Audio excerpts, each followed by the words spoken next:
aconteceu auditoria, não é? E nosso país está aí, comprometido. Né? A principal característica do sistema da dívida é a falta de contrapartida. Porque se a dívida é gerada, não tem essa entrega. Então não tem a contrapartida.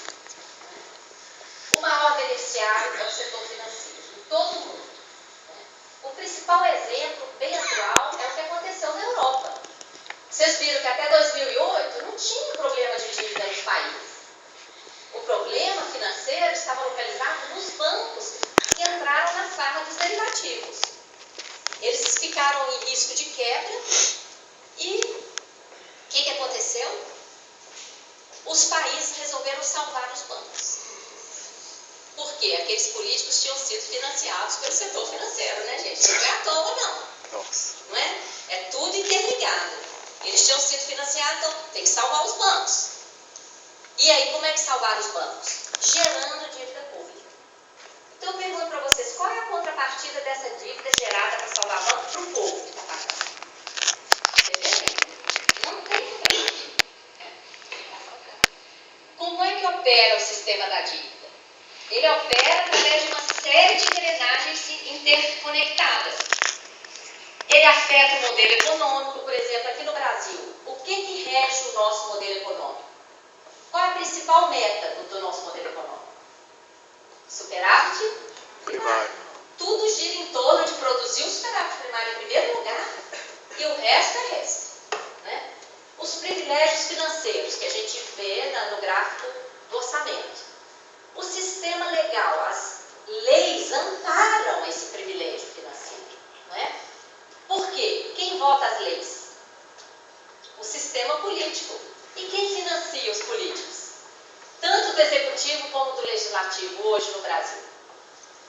Com raríssimas exceções, só consegue chegar lá os financiados pelo grande capital, porque é uma competição muito desigual. Né? E aí o sistema se realimenta.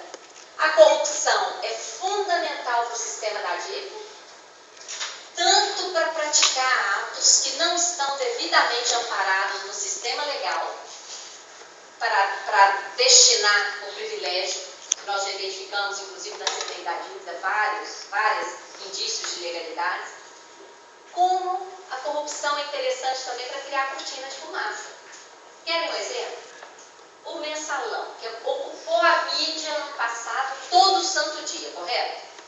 Qual foi o valor comprovado ali naquele desvio do mensalão? 150 milhões, com N. Quanto foi para a dívida por dia? 2 bi. Foi para a dívida, gente, nada menos do que 15 mensalões por dia. E quem falou da dívida na agricultura? Então, está vendo como a corrupção interessa ao sistema?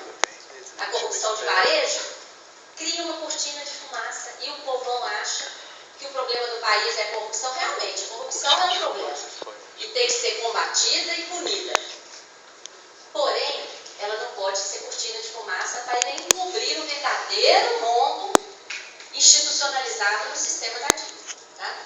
E a grande mídia, né, que noticia, quando noticia o problema da dívida, noticia de forma maquiada, artificial. Né? Então é um desafio, gente, muito grande. Muito grande. Né?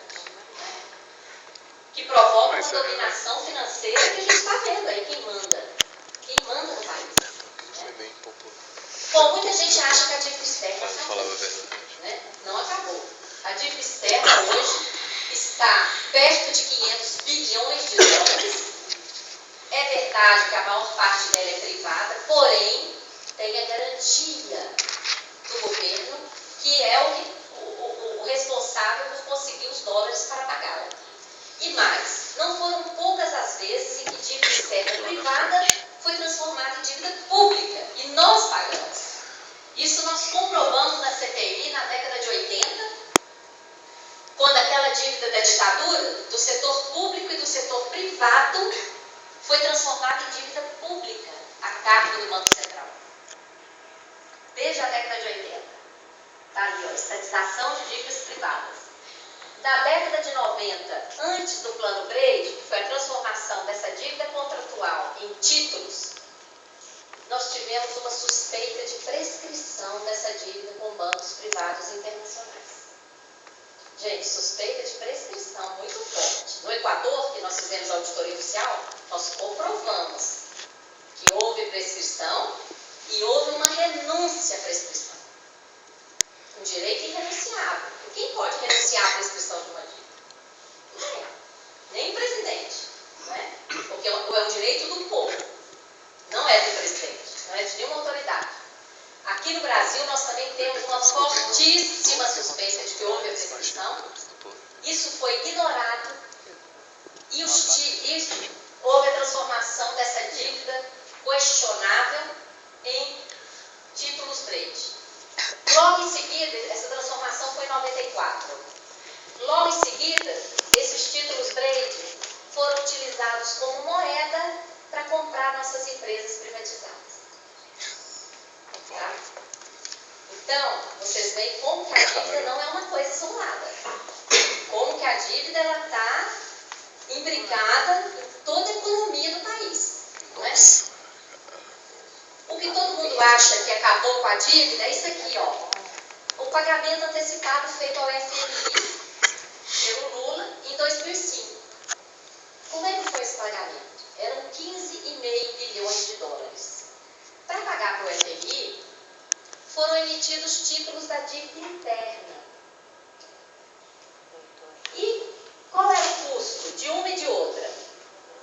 Bem-vindo, Ademar. Qual era o custo de uma e de outra? A dívida externa com o FMI custava 4% ao ano de juros.